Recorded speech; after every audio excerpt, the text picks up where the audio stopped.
tergantung padanya. Selanjutnya ada perubahan harga beras. Nah, perubahan harga beras ini biasanya pada dasarnya permintaan suatu barang mengikuti hukum permintaan yang menyatakan bahwa apabila harga suatu barang naik, maka jumlah barang yang diminta akan turun, dengan catatan apabila hal-hal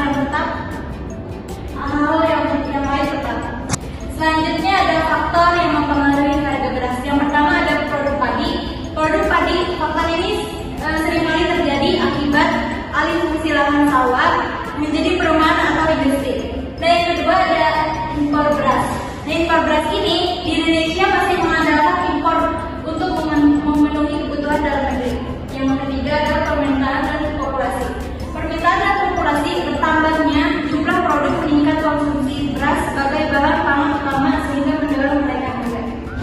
Baik, selanjutnya ada dampak perubahan harga beras. Dalam faktor ekonomi, contohnya terjadi inflasi dikarenakan beras merupakan komoditas utama yang menyumbangkan 3% terhadap indeks harga konsumen. Maka dari itu, kenaikan harga beras memicu inflasi yang lebih tinggi. Selanjutnya ada sosial. Sosial contohnya itu terjadi ketegangan sosial, lonjakan harga beras yang menjadi protes dan demokratis dari masyarakat yang merasa terbebani. Dan yang ketiga ada pertanian. Contohnya yaitu gagal panen, faktor cuaca ekstrim seperti El Nino menyebabkan kemarau berkepanjangan, mengurangi produksi beras di daerah pesisir utama. Selanjutnya yaitu ada solusi mengatasi kenaikan harga beras. Solusi yang pertama adalah solusi jangka pendek, yaitu ada operasi pasar. Pemerintah dapat menjual beras secara jumlah besar dengan harga terjangkau untuk menstabilkan pasar yang menjaga keterjangkauan bagi masyarakat. Yang kedua ada program basket beras untuk keluarga miskin.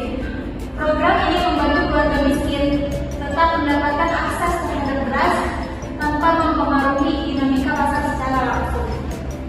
Selanjutnya yaitu ada solusi mengatasi kenaikan harga beras, solusi jangka panjang. Yang pertama itu ada peningkatan produktivitas pertanian. Penggunaan teknologi modern di sektor pertanian untuk meningkatkan efisiensi panen dan produksi. Dan yang kedua ada pengelolaan surplus beras.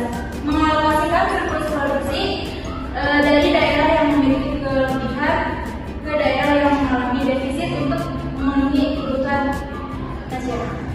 Kesimpulannya, perubahan harga bisa dikatakan karena adanya permintaan suatu barang yang meningkat, artinya bahwa tingkat harga mempengaruhi jumlah permintaan. Akan tetapi, permintaan terhadap suatu barang dipengaruhi oleh harga barang lain yang dapat dipengaruhi oleh harga barang lainnya.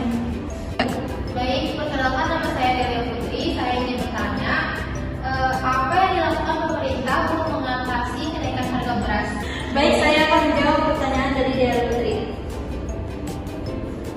Apa yang dilakukan pemerintah untuk mengatasi kenaikan harga beras? Nah, pemerintah itu harusnya berupaya menstabilkan harga beras melalui kebijakan seperti penetapan harga eceran tertinggi atau HET. Kenaikan harga beras yang memiliki HET menjadi tantangan bagi pola konsumsi masyarakat. Sekian presentasi dari saya. Kurang lebihnya mohon maaf. Wassalamualaikum warahmatullahi wabarakatuh. Waalaikumsalam warahmatullahi wabarakatuh.